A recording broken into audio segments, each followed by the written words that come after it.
my session today is about the importance of the MYP today in today's society, and it kind of mirrors some of the introduction as well. So I was very happy to see that. I'm just going to share a link in the chat and then I will share my screen. You can all see my screen now? Thumbs up if you can see it. Yep, perfect. Okay, so the importance of the MYP today. So I'm Lenny Dutton. I already had the introduction. I did just publish my 2 books and the second one came yesterday, so I haven't had a chance to look in it. But if you look in the acknowledgement section, you'll see a lot of names that are familiar, including Anshi's name. I've been doing work for the IB, mostly as a school visitor, also some authoring and consultancy work since 2014. I'm an MYP consultant for Toddle, which is a really cool platform. I thought that before it was just for writing curriculum, but apart from that, even if your school doesn't use Toddle, it has loads of other resources to support MYP. I'm also a student at the University of the People right now doing my master's, and I just started a unit on curriculum. So that really resonated with the introduction earlier. It was making connections with just the first few assignments that I've done. And of course, I consider myself a lifelong learner. So what I've done, I've put that link in the chat and I've put a bit.ly here. What I do is this keynote, it's actually a little bit at the beginning, I talk quite a lot about myself, which is unusual for a British person. Sometimes we're very self-deprecating and don't want to do that.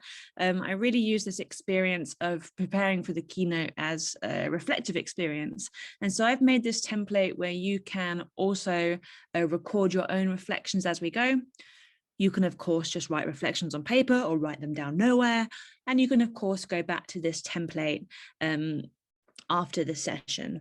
So the template, if you want to make a copy, I think most of you know how to make a copy. File, make a copy, or you can download it as a PowerPoint. Hopefully you all have that link in the chat. If not, again, it's here.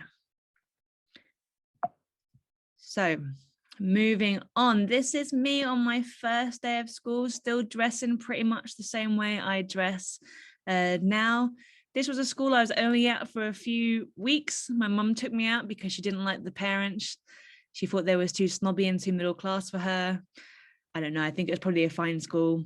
So my experience was that I went to 3 primary schools, that one which I went to very shortly, then 2 others, and I went to 3 secondary schools. 2 of my schools went into special measures. So in the UK, we have an inspecting body called Ofsted. They have the right to shut down schools. Usually before they shut down schools, they put them into special measures and basically say, you need to turn things around, maybe change your principal, change your teachers, change your policies, change everything. So 2 of my schools went into special measures shortly after I had left, hopefully not my influence, but I didn't get to see the benefits of those changes. I was there at the time when they were not doing so good. I was definitely a classic underachiever. I did the bare minimum that I needed to do to get through. I wasn't really very motivated.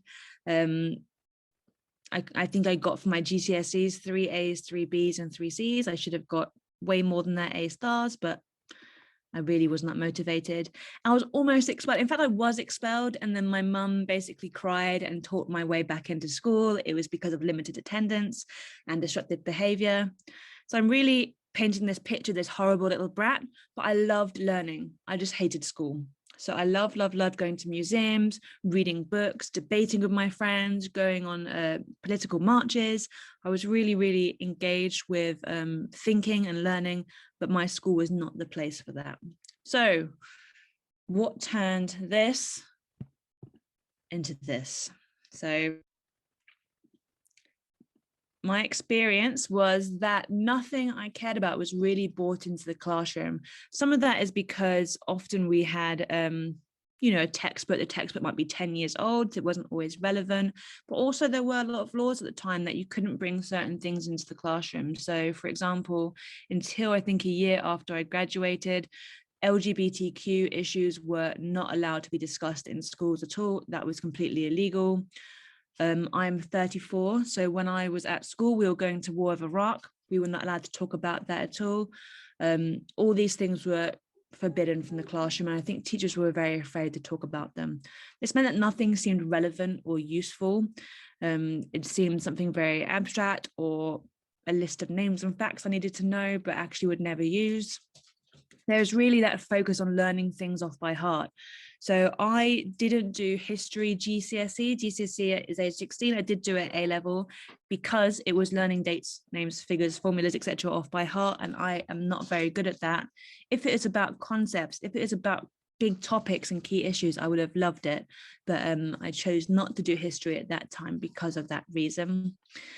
There was definitely a focus on getting exam ready. And that was even when I was in primary school. So we did SATs. SATs is just really for the evaluation of schools. It's not really that relevant to individual students. It doesn't stay with you forever, but really there was a massive focus on preparing for the SATs exams at the end of primary school. And in fact, my primary school, the last few years were mixed grade levels. So I had 2 years of preparing for those exams. And it was very much telling us how to answer certain questions, what sort of things we had to learn off by heart. It was never really engaged in actual thinking. And there was definitely no choice in what we learned or how we demonstrated our learning. We never moved beyond probably essays, the occasional presentation, and lots of exams. There definitely wasn't more scope than that. And teachers really didn't seem to care or even listen to students. Now, this was not every student. This is not every teacher. I had some fantastic teachers, but it seemed to me that they were rebelling against the system by bringing in some things into the classroom that we cared about, or they were going the extra mile to show that they cared for us, which should not be the case at all.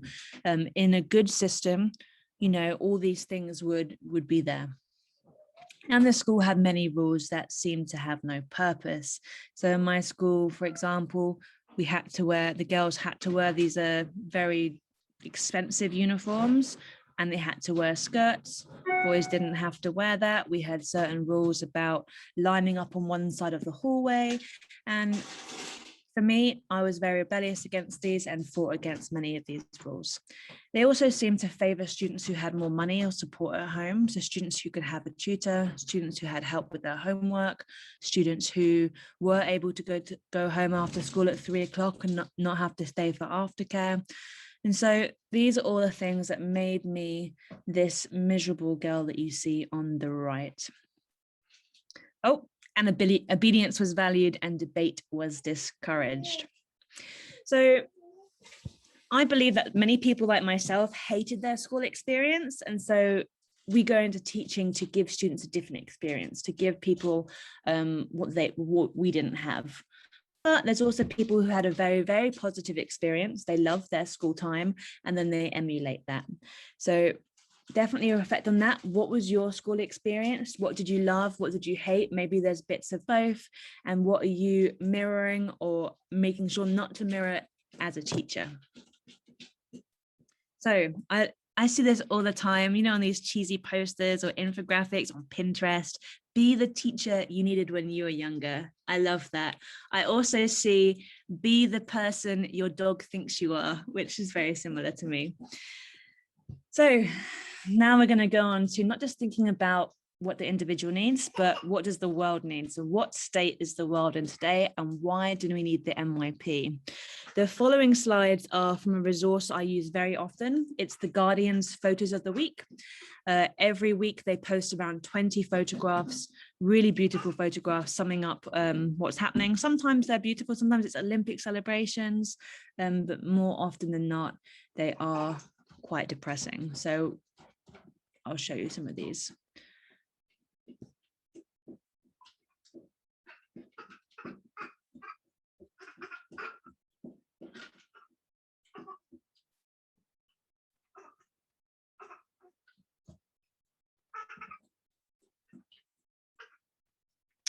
And these photographs I added a week ago. They've just published, I think, more today or yesterday. And so I'm sure we're seeing photographs showing the protests against the abortion ban in Texas. I'm sure we're seeing the stuff to do with the ice melting in Iceland. I'm sure we're seeing effects in Louisiana of the storms there and in Northeast America. I'm sure we're seeing a lot more of COVID. I'm sure we're seeing a lot more of refugee crisis, as well as issues going on in Afghanistan at the moment. These are a really good tool for reflection. I bring these into the classroom very often, and really having that visual helps our students make those connections. So I want you to just think about what are the biggest problems in the world, and what are the biggest problems impacting your local community? And you don't have to, there's so many, unfortunately. Think about the ones that really, really impact you, or that you really care about. Maybe you really, really care about issues to do with slave labor. For example, I just found out there's a massive amount of slave labor in Italy in tomato fields, which is not far from here. Maybe you really, really care about things related to Extinction Rebellion, and that's something that you're passionate about. Maybe there's something very, very specific in your very local community that you also care about as well. And I want, this is a great opportunity, a great activity to also do with your students, get them to think about those big issues and the local issues. I really like that the NYP does encourage us to think about local and then global, or think about global issues like climate change, but then think about our impact locally, or how we see that locally, because otherwise our students can sometimes think of these global issues or these big issues as something that happens elsewhere, something that happens to other people, something that they don't play a role in. And so making that connection is very, very important and relevant today. The next slide is hopefully the last depressing slide, and then it will be a little bit more cheery and a little bit more proactive. So how many of these are caused by humans, and how many of these could be stopped by humans? So when we think about a lot of the climate change issues, there was a recent report, I think 2 weeks ago, showing that we are almost at a tipping point where we're at the point of no return. If we think about refugee crisis, if we think about a lot of things that are happening in the world, unfortunately, humans are to blame. But now it gets more positive. That's where you come in. You are in the job of making change and improving the world and helping students improve the world. So less negative now, more positive. I just want to remind us of the IB's mission statement, and I've highlighted a few bits that really resonate with me and connect with this idea of improving the world, thinking about all these horrible things that are happening, but that our school goes beyond just learning about them, but actually making a difference. So I like this: to create a better and more peaceful world for intercultural understanding and respect. And students across the world become compassionate and lifelong learners, and people with their differences can also be right. So when I look at this, when I look back at when I was 13, 14, 15, 16, and very much rebelling at school, if I had had a school that had this mission, I would have been very, very happy. I know now that obviously all IB schools, you have to publish your mission, vision, philosophy. I feel like my schools that I attended never had a mission. It was definitely nothing ever discussed in assemblies or visible in the classrooms or in the hallways. I don't know if they just didn't have one, but I think that we as IB schools all have our own ones. We have the IB's mission, we have our school ones, and hopefully have our own mission, or at least our own teaching philosophy. So I'll just invite you just for a second, just to reflect on what appealed to you about the IB's mission statement and your school's mission statement, and what is your own. When you apply for jobs, often you have to write your teaching philosophy or your mission. And I found that I'd often kind of write this really long document. And yes, I believed in it all, but it was, it could have changed every single time. I think a really good exercise to do is to try and summarize your mission or your philosophy in 6 words or less. And that will really help you to make sure it is really your focus. So for me, it's kindness, effort, empathy, and play. Those are my 4 words. So I really narrowed it down. And of course, we make choices based on these. You choose to work in your schools, you choose to teach the NYP instead of going to a national curriculum or going to another type of school, GCSE school, American school, Canadian school, etc. You've made those specific choices. Sometimes you know, you might have a choice because it's your local school or because you've moved to a different country and that's the only one available, but you definitely have that choice. Now I want you to think about what success means to you. Often we see it being money, grades, fame, recognition, university, career. We definitely see that sometimes, unfortunately, from parents, or sometimes our students are really worried about these things, really worried about certain grades to get into certain university, to get certain career, to get money and then recognition and potentially fame.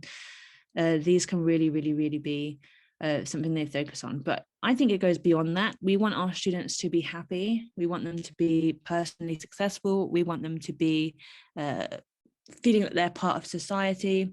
And hopefully this is something that you all agree with too. We also see a lot of articles at the moment, and not just about IB education, but any education, which talks about the success of schools is making students that are ready for the future, the world, the jobs that don't exist yet, or the world outside of school. And it's often a list of skills that jobs want us to have in the future. But really, I don't think that's so aspirational. Yes, we want our students to have good jobs and be successful, but we also want them to be happy, well-rounded citizens. And more importantly, we want them not just to think about themselves and their own success, but the success of everyone around them. So we definitely want to go beyond those things. Kind of in my more left-wing leaning ways, you know, so much of these successful things are thinking about being, you know, cog in this capitalist system, being part of the industry, making money, etc. We want to go beyond that. We also don't want our students just to be successful with having a high-paid job in the future, because if my students were well paid, but they were landlords who were exploiting people, or they ran a factory that exploited people, or they were arms dealers, I would not be very happy. I would not personally see that as success. I think it's successful when our students are helping to make the world a better place, when they're fixing some of these issues that exist, when they're leaving a positive impact on the world. So let's make the world a better place. When I'm writing my design curriculum, I always say, how can we use design to make the world a better place? And I use that for every unit that I write. When I was writing my book, when I'm reviewing the subject overviews, I always have that in mind. And it's something I share with my students. So we often discuss that in class. So as you think of your subject, you can think, how can we use science to make the world a better place? How can we use language to make the world a better place? And hopefully when you're looking at the IB's mission, your school's mission, and your own personal mission, these all connect to this, making the world a better place. Just so you know, my baby might make a cameo in the moment. I can hear him wiggling around and crying in the other room with my husband. As a new mum, obviously reflection comes as well. So this is kind of a double whammy, preparing for this keynote and also looking at my little baby boy. So, okay, we're going to talk about how the MYP supports this. I've talked about all this aspirational stuff. Isn't it wonderful that we want the world to be a better place? We want our students to go out and change the world, but how does the MYP support this? So I love that the MYP is a framework and not a prescribed curriculum, so that you can make it highly relevant to your context, to your students' passions, to what's happening right now in the world. But the framework that's there really helps support students in making the world a better place. And the model that I've chosen to discuss is head, heart, and hands. This is often used when we're talking about service. So what knowledge do our students need would be the head. How can we create students who care? And what tools do we give them to actually take action, actually go out into the world and make those changes? So as I go through, I'm not necessarily going to say like, this is the ATLs, this is the IB learner profile, because hopefully those things will jump out to you. So firstly, with the head. So the framework allows us to make that curriculum that is relevant, which is meaningful to our students, to ourselves, to our context. Students are able to transfer, and if you read anything by Veronica Boy-Mancia, she has this great thing about global competencies. I haven't actually put it as a link in the last slide, but I will do. And one of the things she talks about is The only way that we can go out and fix problems, the only way that we can be globally competent is through interdisciplinary endeavors, through interdisciplinary connections, understanding and collaboration. And that's where the key concepts and somewhat the related concepts help us. They help us make that transfer between subjects, transfer outside of the classroom. So that's really a nice thing there. I'll find that quote as well and put it on the last slide. Our curriculum also connects to the world outside the top with topics which are meaningful through those global contexts. So I think I said this in almost every presentation. I really had this horrible vision of when I was at school and we would have the textbook and it would say, turn to page 34. You'd have 3 paragraphs and 3 questions. And I would just know, okay, the first answer for the question will be in paragraph 1, second in 2, third in 3. And I would write 1, 2, 3 in my book and the 1-word answer. I'd say to the teacher. I was done within 5 minutes instead of the hour. Oh, you need to go back and you actually need to write this as a full sentence. Okay, it was not meaningful. And also those textbooks were 5, 10 years old. And so they were made to be very general. They were not, it was not that they were out of date, because they were not ever made to be something very specific. And now there was something that was made to be general, to be long lasting. And so they were not so relevant. We also have this internationally minded broad curriculum, which exposes students to a range of perspectives. This might be done through the text that you choose in language and literature. It might be done through exploring how the global goals are impacted around the world. You might be using different Project Zero thinking routines that allow students to take perspectives. You might be using empathy maps. Definitely this is a requirement of the program and something that I really, really, really love about it. Definitely as a British person, our curriculum was kind of, I guess, decided by the government and the Department of Education. And it was very much not even just the British view, it was middle and upper class British white male view of the world. And so when I learned about British history, I learned that we were wonderful. I learned that we were these great innovators who made the world a better place. And in fact, that's not really what I should have been learning. Maybe I should have been learning a little bit more about the awful things that we have done, but also learning outside of European history, learning about different perspectives around the world. But also the NYP encourage our students to become knowledgeable, minded, balanced, inquirers and thinkers. All those things richly connect to developing our knowledge and understanding. And then lastly, it also helps us develop our thinking and research skills.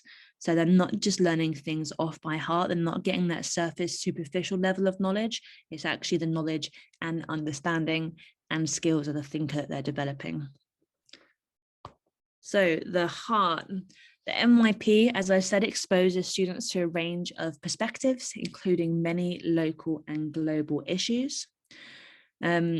It allows students to take action through service inside and outside of the classroom. So some of that is connected to our curriculum, some of it is teacher planned, but much of it is student initiated.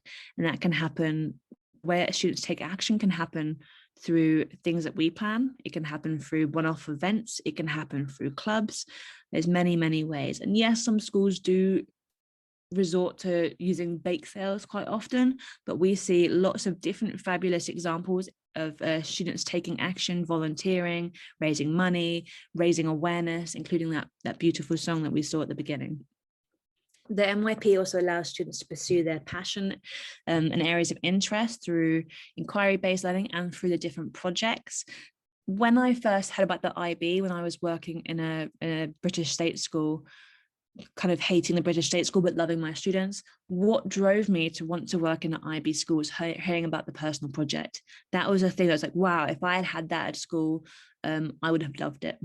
The secondary school I was working in was a school which has the highest rate of gang crime in Western Europe.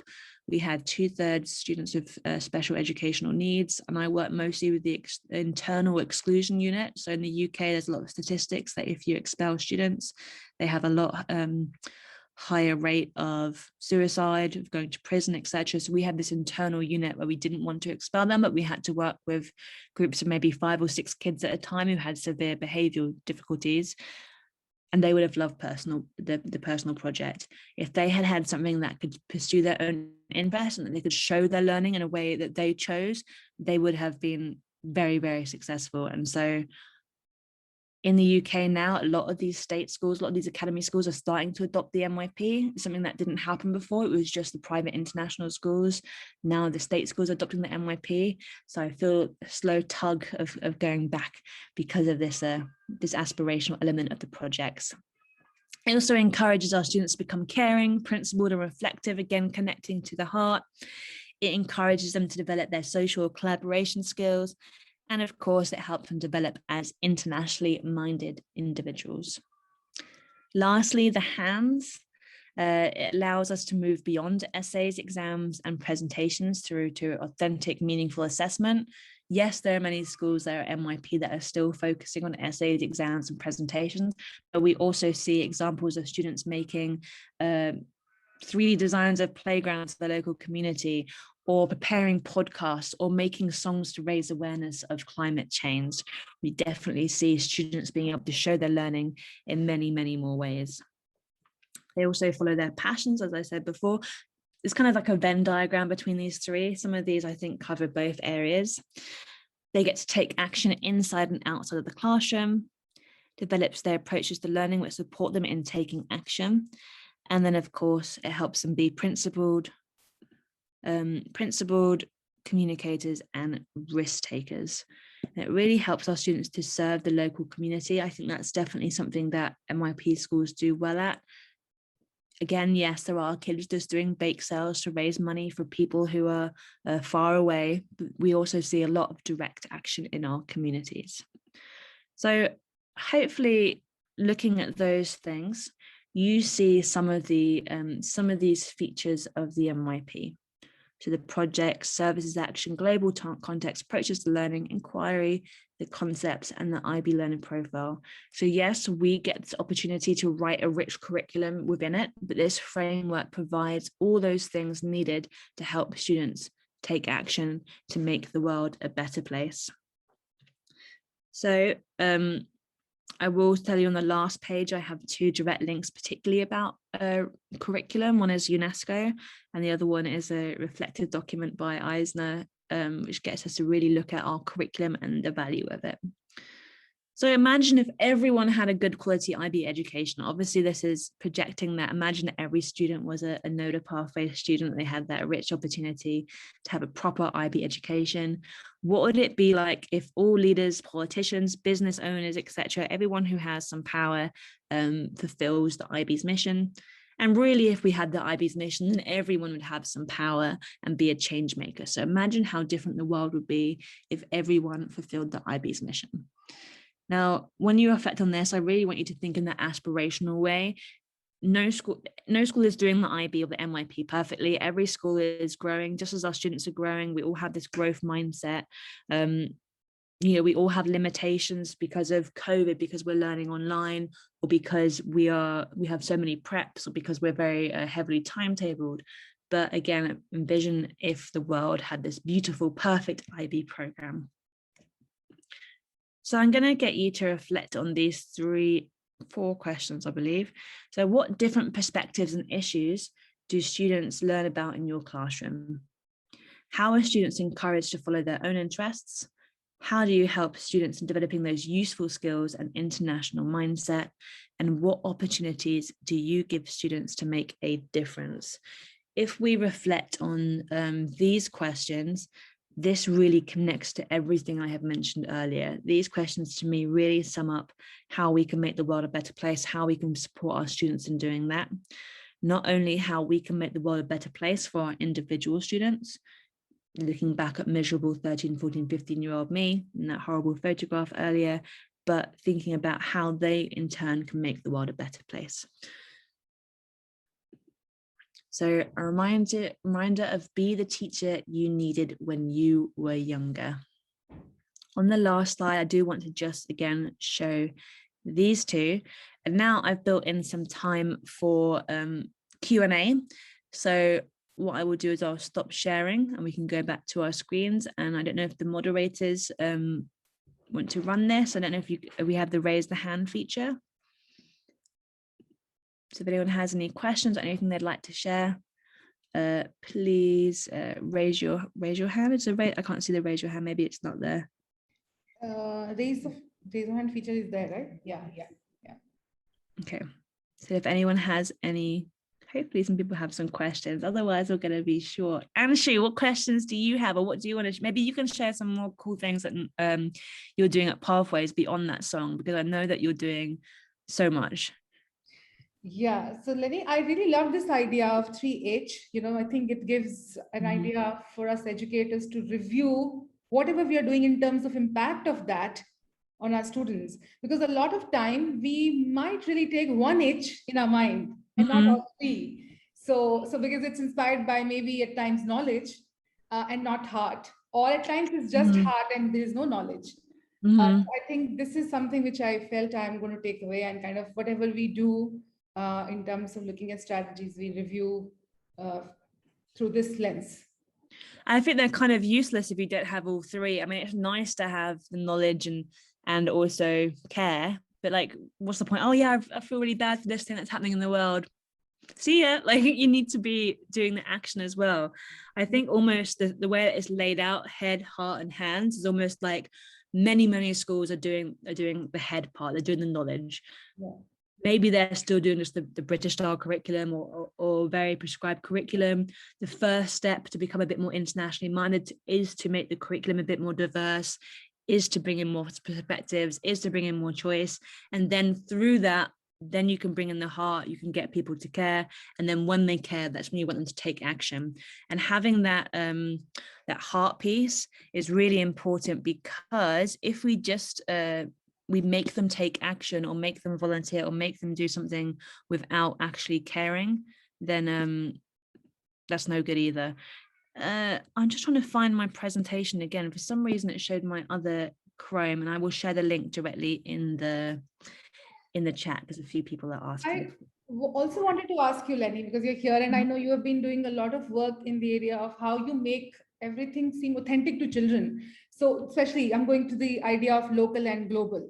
So at times I feel that either we end up addressing the global issue through our subjects or in general, or maybe very local. So how do we make it, make it authentic, where we know that we're bringing it together for our children, so it's relevant to them in this context where they are, but at the same time, it's addressing a local issue. So, the strategies you suggest, even in terms of planning, maybe when you think of these ideas, yeah. I would say sometimes students really have that connection to the global issues. There's things that they're connected to, maybe even just from TikTok and Instagram. They really know a lot about sexism, or they know a lot about climate change, and they care about that, but they don't always see their role in it. Like the same way that my students were always like, when in grade 6, we do a thing about human impact on the environment, and a lot of them choose plastic pollution, and they make a post that says, don't throw your straws in the ocean. It's like, that's not what people are doing. People are not going to the coast and just willfully throwing their plastic. It's coming from the plastic that you're throwing away. They don't really make that connection. And so what I get them to do often is think about the global issue, and then think about, how do they see that issue in their community? So if they're thinking about climate change, how do we see that in Germany or their home country? And then also, what role do we play in that? Right. And we can also give examples. So we can give examples of, a really easy one is thinking about food. So, okay, we hear about these people who are being exploited. We hear about deforestation. Okay, but we eat Nutella every day. What do we learn about Nutella? Where did Nutella come from? Where does palm oil come from? And so really let them go big, let them choose about those kind of abstract big issues, and then make them focus down. Yeah. I will actually share it as well. I often show the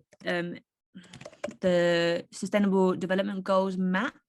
So some of my units, I get them to pick a goal that they care about, and unfortunately, well, not unfortunately, often they pick life below water and life on land, because they want to do something to do with animals. They don't always pick humans, but that's fine as well. So I get them to choose a UN global goal. So that's this big, broad thing. But then I get them to use this website, which I absolutely adore. And they can go in and they can look at how the countries are doing. So they might say zero hunger, some of our students a bit more privileged might say, oh yeah, that just happens to people in developing countries, you know, far away, very hot places. Well, actually, look, Germany, we're not doing so well. England, we're doing awful. If you look at some of the reports coming out of England to do with the massive rise in food banks and food poverty, it's very, very, very depressing. And so they can use even just something like this to see, okay, these issues are not just something that happens to other people. This website is really cool. It has lots of different interactive resources. Obviously, when the kids are looking at this, if it's grade 6s, they might not want to go into kind of all the rich data that it's having, but even just having this visual map, I think really, really, really helps them. And then there's a website which I also use sometimes, which sometimes it works, sometimes it doesn't. Newspaper map. Yeah, so I can also say, for example, I am learning about, I don't know, the disaster that's happening over in Louisiana right now with the storm. I can then actually go in and look at local newspapers. So even if they care about something that is, it doesn't have to be local to them always. It can be that they are thinking about climate change, and they don't want to look at it in Germany. I would not say, don't just look at climate change in general, but go pick someone, go pick how climate change is affecting people in Louisiana. Go look at how it's affecting people in a smaller specific place. So they can then go in and look at the local newspapers as well and find out what's going on. So those are two hopefully quite practical tools for helping students make those local connections. Any other questions from anyone?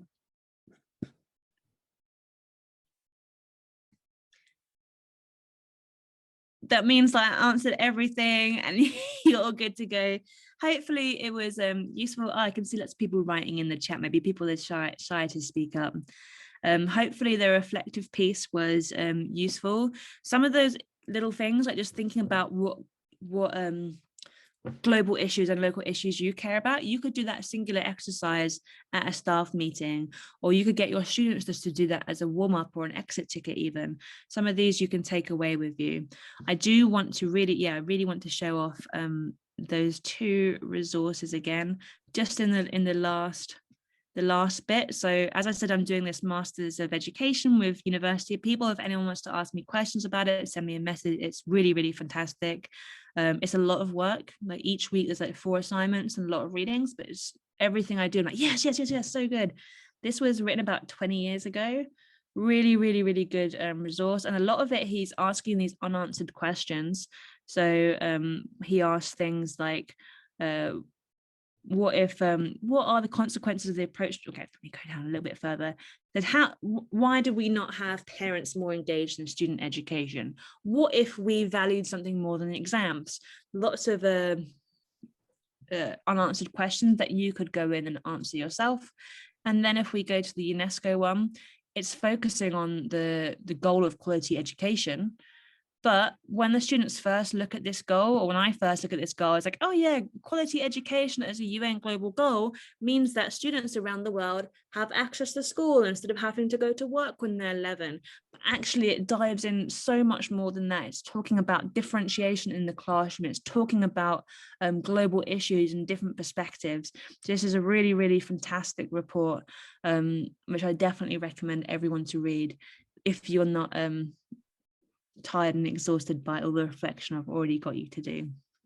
As you go through your presentations today with the other subject specific groups, or the core, the other keynote, I want you to keep thinking about these things of why is the MYP important and the power that the MYP has. So I'm going to wrap up and say thank you so much for letting me speak at you this morning. Thank you for your engagement. I will look through the chat afterwards and see all the nice comments that you've sent me directly. So thank you so much. Thank you so much. I think one of the questions was whether it can be linked to Genius Star or community project. I think it goes really well. Rohini, to answer your question, you want to add something to this, Lenny? So all the projects that we do. Yes, I would say, you don't have to wait for Genius Hour or a personal project. Why not put that into your specific classroom? So if you were doing, I don't know, you're doing a unit about conflict in INS, top load them, give them information about the particular conflicts you want them to do, and then say, okay, You can go choose a conflict to explore, and you can choose how you want to show me. You might give them a choice like, hey, you could show me in a podcast, a video, a song, or you might also suggest something else. So give them that freedom of choice. Don't just wait for the personal project or community project or Genius Hour to do it. Let them have a say in how they demonstrate their learning and the areas that they focus on. Don't wait for those things. Bring it into your classrooms as much as you can now. Thank you. Thank you so much. Thanks for this lovely session in the morning.